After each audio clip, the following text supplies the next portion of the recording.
iPhone 11 ga iOS 26 ni ustunovka qildim.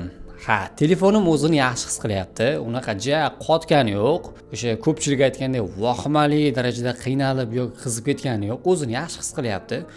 Yangiliklari ko'p, o'zgarishlar yaxshi, chiroyli, zo'r desa ham bo'ladi, nimaga yaxshi debman. Lekin shunga yarasha kamchiliklari ham bir talay.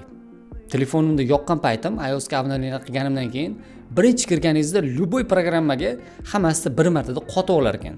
Galereyaga kirib ko'rdim, bir marta qotdi. Kontaktlarga kirib ko'rdim, bir martadan qotib chiqdi yaxshigina.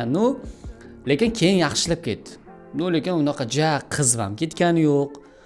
To'g'ri, ba'zi joylarda redki qotdi-yu, lekin o'zini yaxshi his qilyapti.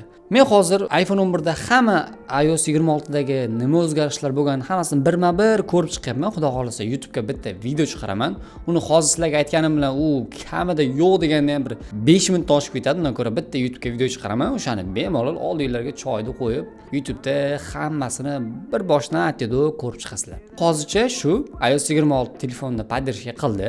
Yaxshi. Xudo xolasa YouTube ga video chiqsa bemalol ko'raverasizlar. Charchamanglar.